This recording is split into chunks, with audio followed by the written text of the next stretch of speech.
Estamos tendo a honra de receber o professor Rui aqui conosco. Vai ser aquele mesmo sistema como nós terminamos também o módulo de processo penal. O professor vai ministrar a aula dele, vai responder também depois as perguntas que vocês realizarem a ele. E depois disso, nós agradecemos o professor e continuamos somente nós aqui, a coordenação e os alunos, comentando sobre todas as aulas que nós tivemos aqui durante o módulo de direito penal. Deu super certo no final do módulo passado, eu acredito que agora nesse aqui também vai ser da mesma forma, aí nós vamos abrir microfone, vídeo, quem tiver vontade de abrir o vídeo também sem problema nenhum, e vamos conversando, se não fazer pergunta pelo chat, pontuando pelo chat, assim como nós fizemos anteriormente, tá certo? É isso, hoje estamos aqui eu, o Dr. Gabriel Brock, a doutora Michele Ross, e o Dr. Roberto Ferreira Filho, ele infelizmente não pode estar presente hoje, acho, salvo o melhor juízo, por causa da audiência que acaba ocupando o horário dele, e talvez ele entre mais tarde ainda, mas em razão disso que ele não está aqui nesse momento. Já deixo aqui o aviso já quanto a isso. Vamos agora ao professor Rui Celso. Bom, eu tenho muito que agradecer ao professor Rui pela disponibilidade dele, eu e em nome do próprio IBCCRIM também, porque desde o primeiro momento em que nós começamos a conversar, na verdade, sobre instalar o laboratório do IBCCRIM aqui em Campo Grande, o professor Rui foi um grande incentivador, já se colocou à disposição, já querendo ajudar, tentando movimentar realmente para que isso acontecesse. Professor, muito obrigado realmente pela ajuda do senhor, por essa disponibilidade que sempre o senhor teve conosco, com o próprio IBCCRIM e até mesmo comigo. Muito obrigado, professor. Vamos lá, eu vou passar aqui a apresentação do professor para que ele possa dar início à aula dele. O professor Rui Celso Barbosa Florense, ele possui graduação em Ciências Jurídicas e Sociais pela Pontifícia Universidade Católica de Campinas, é especialista em Direito Penal e Criminologia pela PUC Campinas, especialista em Antropologia Filosófica aplicada ao Direito pela Escola Superior da Magistratura aqui do Mato Grosso do Sul, é mestre em Direito pela Pontifícia Universidade Católica de São Paulo, doutor em Direito pela mesma universidade, é coordenador no Brasil do curso de mestrado em Direito da Universidade de Girona, da Espanha, membro do Conselho da Escola Judiciária do Tribunal de Justiça aqui do Mato Grosso do Sul, membro do Conselho Nacional de Política Criminal e Penitenciária, e atualmente exerce o cargo de desembargador do Tribunal de Justiça do Estado do Mato Grosso do Sul, estando hoje na presidência da Segunda Câmara Criminal. Professor, a aula do senhor.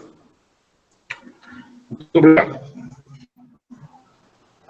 Eu quero dar uma boa noite para vocês todos aí, e cumprimentar primeiramente, né, claro, coordenadores desse incentivo, desse curso, né, do Laboratório de Ciências Criminais do Instituto de Ciências Criminais do Brasil, do IBCCRIM, Dr. Marques, né, que me dirigiu a palavra, Marcos Lopes Pereira, Dr. Gabriel Brock, a doutora Michele, e mesmo ausente, o Dr. Roberto Ferreira Filho, né, se transmito para ele um abraço e os cumprimentos.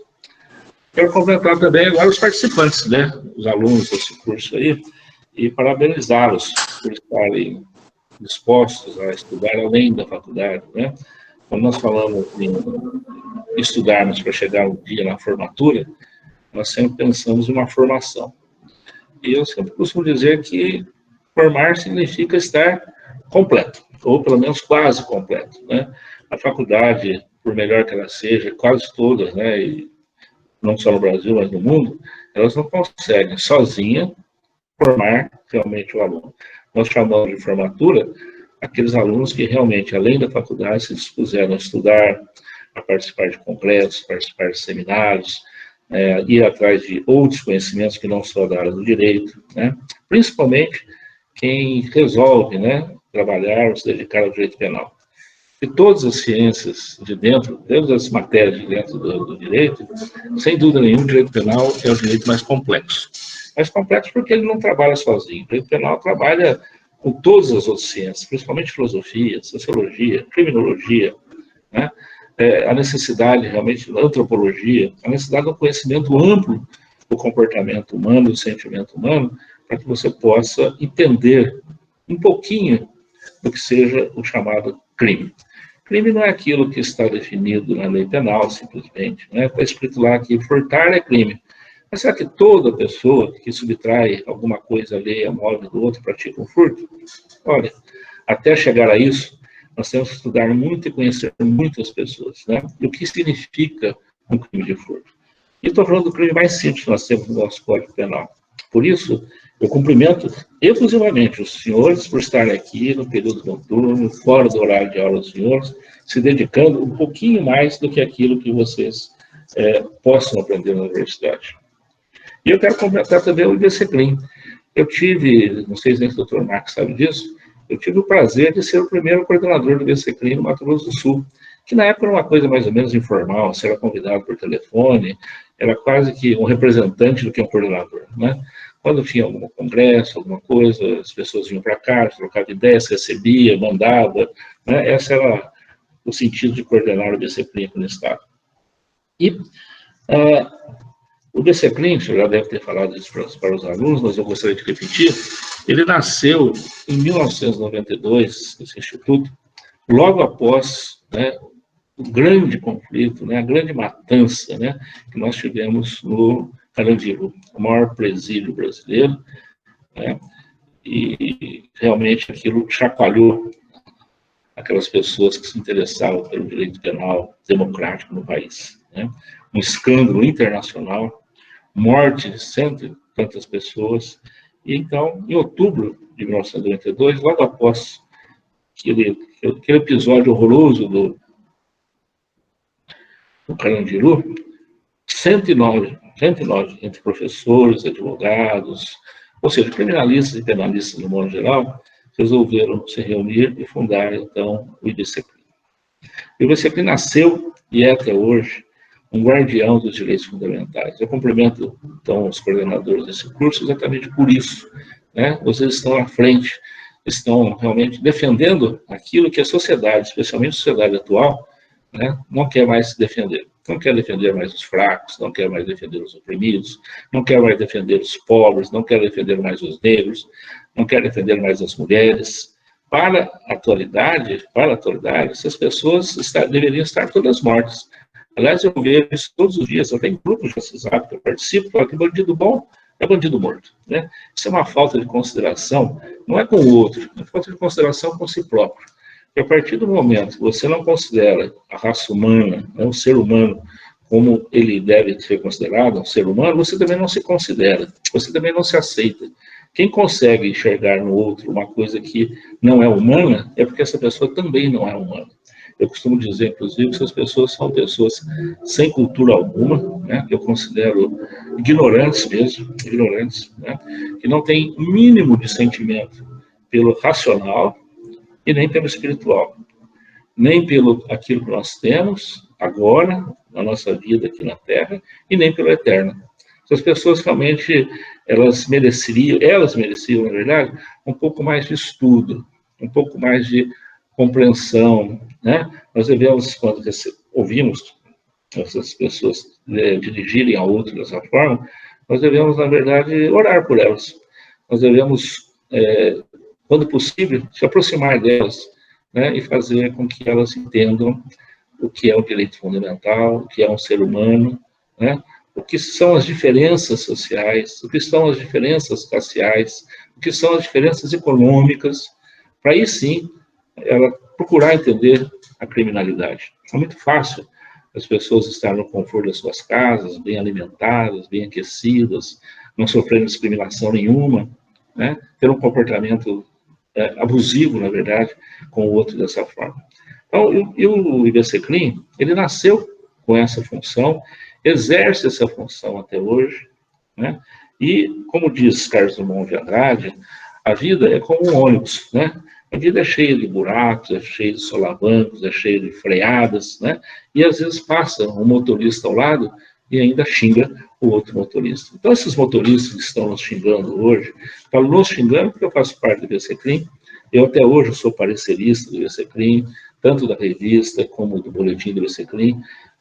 Esse fim de semana mesmo, né, eu passei boa parte do meu domingo aqui fazendo pareceres para o IBCCLIN em São Paulo, da revista, né, 2 artigos que vieram simultaneamente. Mas isso me dá um sentimento muito bom. E estar aqui com vocês hoje aumenta esse sentimento. Eu costumo dizer também para os jovens, né, que eu adoro falar com jovens, para que esses jovens saiam, na verdade, da normose. O que é normose? Que saiam da normalidade, né? Que não queiram ser iguais aos outros. Porque as pessoas tendem a nos levar a ser iguais. Mas eu penso assim, você tem que pensar assim também.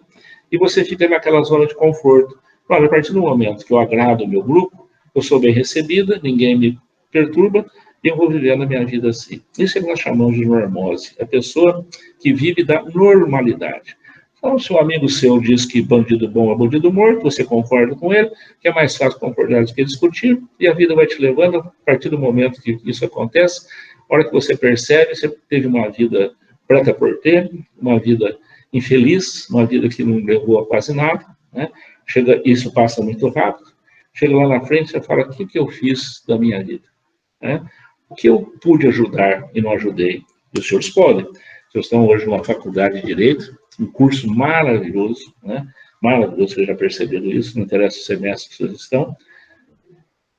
E esse curso é exatamente de grandes homens, de grandes pessoas, né? De grandes personalidades da face da terra, inclusive, né? Que lutaram pela pátria de uma forma muito interessante, que é a forma de mexer com as pessoas através da intelectualidade. É a forma do convencimento, é a forma da argumentação, né? A forma de realmente deixar com que as coisas se tornem paz após um burburinho, né, de pessoas que só têm o físico para se defender. Essa é a nossa função e nós não podemos perder, na verdade, esse ideal. Um dos fundadores do Disciplin, na época, era um desembargador que chamava-se Ranulfo de Melo Freire. Está vivo ainda, né? Bem velhinho, não é mais desembargador, até pela questão da idade. E ele dizia o seguinte, que o velho, ou a pessoa de mais idade, que perder ou abandonar o idealismo da mocidade, na verdade, ele não tem caráter. Né? As pessoas não podem, em hipótese nenhuma, né, perder os seus ideais. Se hoje os senhores pensam, olha, eu gostaria que fosse assim, bom será se os senhores chegarem daqui a 20, 30, 40, 50 anos e as coisas acontecerem como os senhores gostariam que acontecesse hoje. E para isso, os senhores lutem para que realmente seja assim. Eu costumo ouvir muito isso, né? Quando a gente é jovem, a gente tem ideais, depois, quando a gente tem 40, a gente perde esse senso de, né, ideal, deixa de ser idealista e passa a ser, na verdade, racionalista, pensa, tem que cuidar da vida, do dinheiro, da família. Dá para fazer tudo isso sem perder os ideais.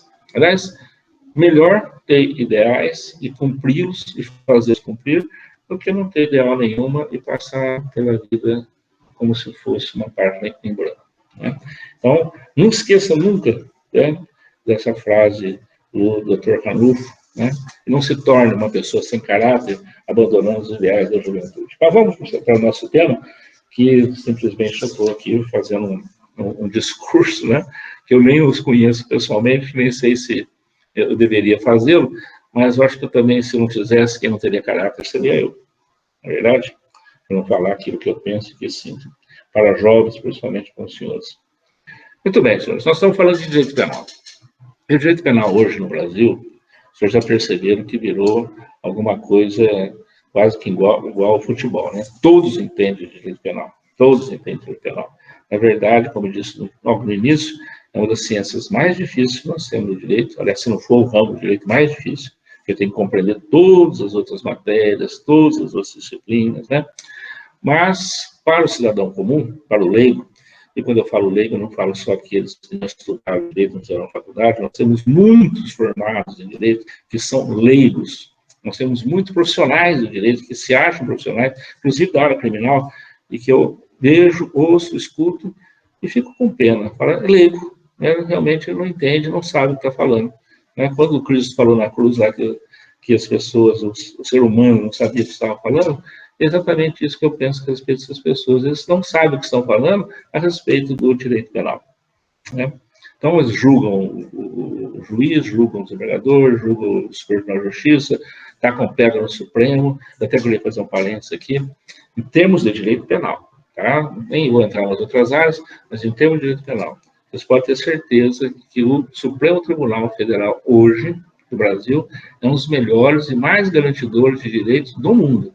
Temos lá 2 ou 3 ministros que são mais, né, radicais, talvez tenham caído na normose, ou tenham perdido esse idealismo da juventude, mas a maioria deles, os senhores podem perceber e ter certeza que são pessoas que garantem o direito das pessoas dentro do direito criminal. Nós temos vários ministros, podem prestar atenção, que são pessoas realmente muito bem preparadas, né? Quase todos eles com uma formação técnica altíssima, né? E, infelizmente, o povo que não tem estudo nenhum, ou aqueles que estudaram, e foram na faculdade, mas não estudaram, se sentem no direito de atacar. E, às vezes, as pessoas atacam exatamente porque as uvas estão verdes, né? As coisas estão longe de serem atingidas. Quando o professor, o doutor Marx, me convidou para falar com os senhores aqui, ele me disse, na verdade, que seria um diálogo com os senhores, né? E agora há pouco, antes de ter o início da nossa conversa, falou, o doutor precisava falar uma coisa aí, como se fosse uma aula, depois no final a gente pode discutir uma coisa. Houve essa inversão, viu, doutor Marx? Mas eu tenho aqui marcado no WhatsApp por escrito que era simplesmente um bate-papo, eu vou bater um papo com o senhor, então vou falar algumas coisas sobre aquilo que me propus a falar. O direito, na verdade, principalmente no tempo de hoje, ele tem necessariamente que ser dialógico, ou seja, ele tem que acontecer através de uma dialética, né? E Hegel, principalmente a dialética hegeliana, do filósofo Hegel, né? Ele dizia que a dialética nasce, na verdade, né, de uma hipótese que acaba de uma tese, essa tese é contrariada através de algumas hipóteses, que termina em outra tese, e através dessa última tese começa novamente tudo de novo. Ou seja, essa tese é contrariada através de hipóteses, vão chegando em outra tese, isso se chama dialética aspiral. Ela nunca termina. Sempre alguma coisa nova vai surgir, as coisas vão acontecendo. E o direito penal, principalmente, ele é essa espiral. Quem diz assim, o direito penal chegou ao fim, o direito penal tem resposta para uma coisa ou outra, não está, na verdade, fazendo o estudo dialético do direito penal que deve ser feito. O direito penal ele não vive sozinho. E o direito penal também não serve para viver sozinho. O direito penal serve exatamente para dar amparo aos direitos todos. O direito penal serve para dar amparo à Constituição Federal. Né? E olha que a Constituição Federal é o direito superior que nós temos, o direito supremo, que dá, inclusive, validade ao direito penal. Mas o direito penal é ele que dá cumprimento à Constituição quando as pessoas o descumprem. Né?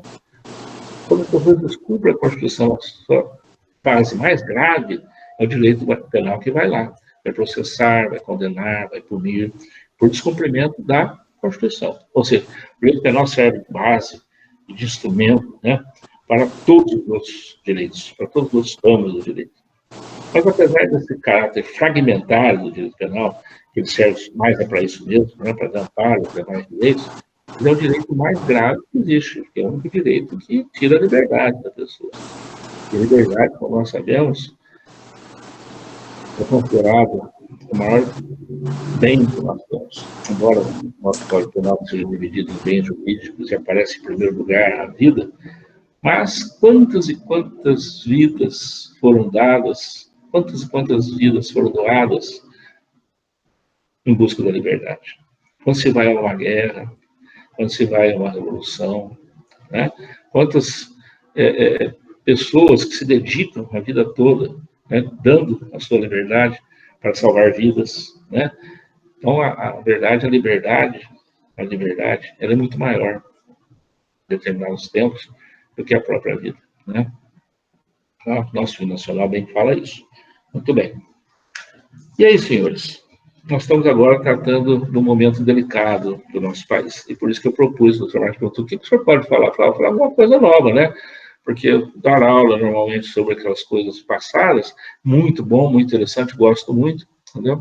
Eu acho que a gente sempre tem que aprender, sempre tem que ensinar, e mais aprender do que ensinar, mas nós estamos passando por uma fase agora dessa epidemia, dessa Covid-12, né? E eu não sei se a pandemia maior é da Covid ou se a pandemia maior é do direito penal. Estão fazendo uma confusão geral, né? Os meios de comunicação especialmente televisão, especialmente algumas redes de televisão, né, voltadas a criar pânico nas pessoas, né, estão fazendo uma confusão tão grande que eu acho que a pandemia hoje do direito é maior que a pandemia desse vírus aí, Covid, que está se espalhando pelo mundo. As pessoas estão confundindo, né, as coisas tremendamente, as autoridades especialmente, não entenderam o caráter, né, do direito penal, não entendem o caráter do direito penal, e acabam criando situações muito delicadas. Eu não vejo como, por exemplo, pessoas conseguem pensar ou imaginar que o direito penal possa servir, né, servir para pegar uma pessoa na rua, como está acontecendo, no Brasil inteiro, vocês têm assistido isso em televisão, visto isso no WhatsApp, no Facebook, no Instagram, ou seja, todos os tipos de mídia que nós temos, pega uma pessoa na rua, prende essa pessoa, porque ela está descumprindo uma ordem do prefeito, do governador, do presidente, leva para uma delegacia e tentam, na verdade, processar essas pessoas para posteriormente condená-las e enfiá-las dentro de uma prisão. Olha a incoerência que nós estamos vivendo.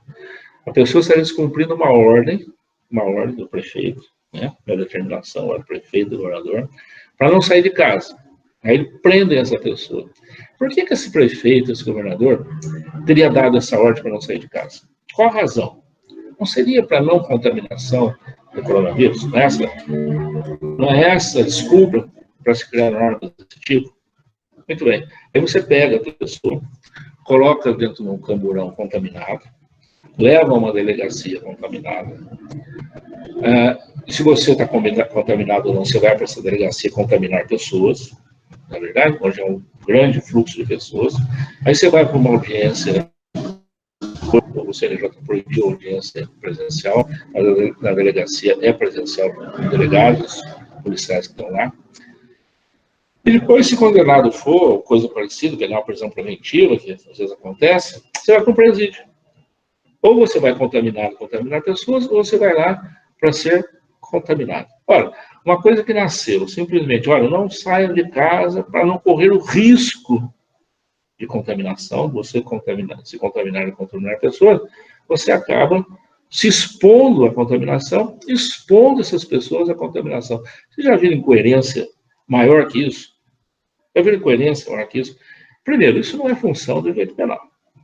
Segundo, perde todo o sentido, o objetivo da legislação, né? Usem outras coisas. O direito civil, o direito administrativo, tem uma série de sanções que podem ser dadas. Veja bem, quem contraria uma norma qualquer administrativa tem a pena de multa, tem as restrições de direito, né?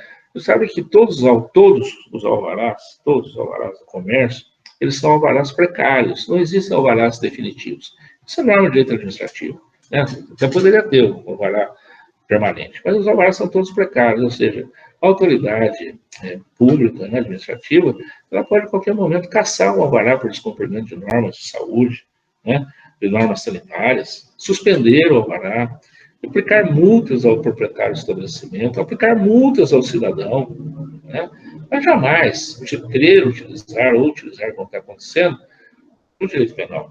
E o mais absurdo, utiliza o direito penal através de autoridades que não têm atribuição para isso, guardas municipais prendendo pessoas na rua.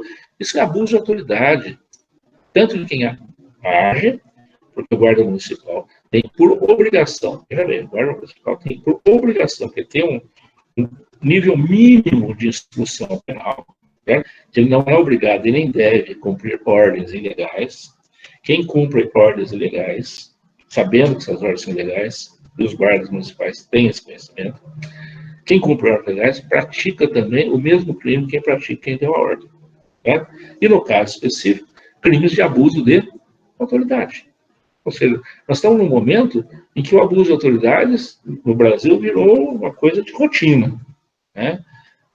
Mas nós já temos decisões aí de que a vida, a saúde é mais importante do que o direito fundamental, a liberdade do cidadão sair na rua, porque o direito coletivo vale mais que o direito individual. Onde está escrito isso? Né? Isso é uma construção. Que alguns pensam assim. Mas isso não é necessariamente verdade, porque direitos fundamentais do cidadão, veja bem, nós estamos falando de direitos fundamentais do cidadão. O cidadão ele tem o direito a sair à rua, sim. O que ele precisa é se conscientizar, compete ao poder público fazer essa conscientização, para que ele não saia quando não seja necessário, para que quando ele sair ele use os utensílios, a máscara, os dois que precisamos usar, que ele use tal do álcool gel, que ele use o isoforme, que ele lave a mão, tudo isso faz parte da conscientização que o poder público tem a obrigação de fazer. As mídias têm obrigação, inclusive, né, quando se faz uma concessão pública, tem obrigação de participar dessas situações a favor da sociedade. Pouca gente sabe disso, às vezes nem a mídia sabe disso, ela tem essa obrigação, né, a obrigação social de fazer esses chamados, esses alarmes, tudo que ela tem feito, inclusive, né, mas o direito fundamental do cidadão, ele ainda está acima, a não ser em casos realmente de extrema calamidade. Nós estamos numa calamidade. Não, nós estamos numa calamidade, mas não extrema calamidade. Quem mora aqui em Campo Grande está vendo aí que as coisas estão movimentadas. Eu estou sentado aqui na minha casa, estou falando com vocês, estou olhando para a rua. Atrás de mim tem uma janela grande. Eu moro no 21º andar e estou vendo a rua movimentada. Né? Então não é um caso de extrema gravidade. Extrema só quando acontece. Extrema quando nós temos uma guerra. Extrema quando nós temos uma invasão. Então as pessoas da cidade são obrigadas a apagar a luz. As pessoas não podem fazer barulho. Por quê? Porque a luz, a distância, os aviões já enxergam aquela luz, você sabe que ali tem uma cidade, pode acontecer um bombardeio. O barulho, porque o inimigo pode estar dentro da cidade e pode atacar pessoas. Nós estamos falando de violência, violência humana. Né? Esses são os casos de extrema gravidade. E quando se trata de extrema gravidade, nós temos uma coisa que se chama estado de sítio. Só o presidente da República pode decretar. E só o estado de sítio pode proibir, na verdade, o trânsito de pessoas. Veja bem, o que hoje, ver se eu consigo achar absurdo aqui, eu tinha até feito uma, vamos lá, vou colocar aqui. Ó, nós tivemos uma lei que saiu há pouco tempo, não sei se vocês estão vendo aí, é a Lei 13.979, de 6 de fevereiro de 2020, que foi exatamente para tratar sobre a Covid. Né? E essa lei, ela foi regulamentada, na verdade, né, pela portaria 356, de 11 de março de 2020. Essa regulamentação foi para explicar, na verdade foi uma regulamentação mais no sentido de definir algumas coisas. Só mostrar para os senhores, olha, a portaria 356 diz o seguinte, no artigo 3º, a medida de isolamento, certo? O que é uma medida de isolamento? Não saiu ali a lei, tem que ter isolamento. Mas o que é isolamento? Então, essa portaria vem dizendo isso, ela complementa, na verdade, a lei. A medida de isolamento objetiva a separação de pessoas sintomáticas ou assintomáticas em investigação clínica e laboratorial, de maneira a evitar a propagação da infecção e transmissão local. Olha só o que está dizendo aqui. A medida de isolamento, ou não sai de casa, né? Objetiva a separação de pessoas sintomáticas, quem já tem sintoma da coronavírus, ou assintomáticas, mas em investigação clínica e laboratorial, de maneira a evitar a propagação da infecção e a transmissão local. Olha o parágrafo primeiro que diz esse artigo 3º. A medida de isolamento somente poderá ser determinada por prescrição médica ou por recomendação do agente de vigilância epidemiológica por um prazo de 14 dias, podendo se estender por até igual período, conforme o resultado laboral que comprove o risco de transmissão. Certo? Essa é a medida de isolamento. Então, a pessoa tem que ficar isolada, porque está certíssimo. A pessoa vem de um país estrangeiro, se desloca de uma cidade para outra, vai para um local onde tinha muitas pessoas infectadas, então, realmente, o poder público pode decretar uma medida de isolamento por prescrição médica para aquela pessoa individualmente, em razão dessa desconfiança, né, de ela ser assintomática e mais poder ter a doença em si, trazer com ela o vírus. Muito bem. Acho que eu pude para trás aqui. O parágrafo 4º dessa portaria 356 é o seguinte: a determinação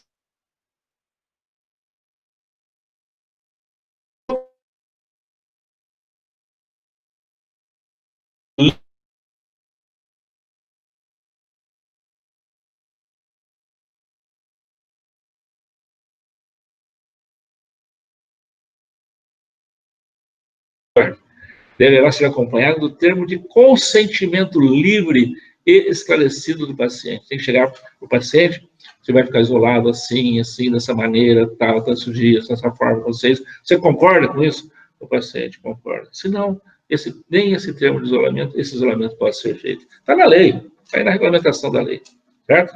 Tá? E precisa do quê? De uma prescrição médica. Parágrafo 5º. A medida de isolamento, por recomendação do agente de vigilância epidemiológica, esse agente de vigilância, gente, não é que esses agentes estejam na rua andando aí de bolsinha aí, procurando coisa da dengue. Não é isso. O agente de vigilância epidemiológica é uma pessoa credenciada, estudada, capacitada, a maioria das vezes concursada, né? A grande maioria das cidades do Brasil inteiro não tem nenhum agente de vigilância epidemiológica. Eles confundem agentes de vigilância, essas pessoas que, na verdade, fazem um trabalho essencial, importante, mas não são agentes de vigilância. Agentes de vigilância são pessoas credenciadas para isso, né? Até que elas, bem dizer, substituem, ou pelo menos concorrem, né, das atribuições de um médico, tá?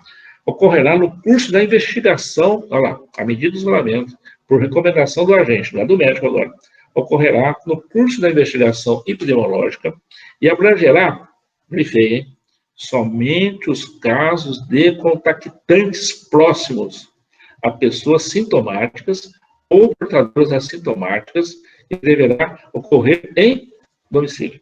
Quer dizer, se no curso da investigação, não pode ser antes da investigação, né? Ficar constatado que essa pessoa teve contato, manteve contato próximo a pessoas sintomáticas ou portadoras assintomáticas, aí o agente da vigilância, ele poderá, certo?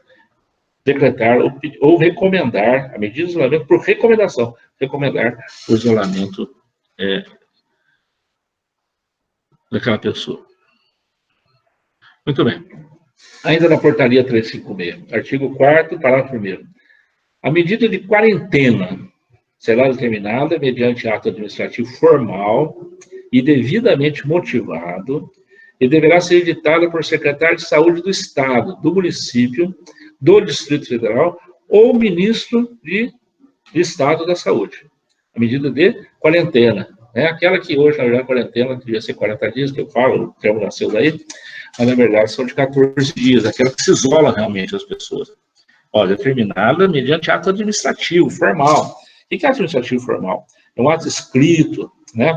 Um ato devidamente fundamentado, motivado, editado. O que é editado? Os senhores estão fazendo faculdade, vocês sabem, editado tem que ser publicado. Editar significa isso, né? Mandar uma cartinha para o pessoal, não.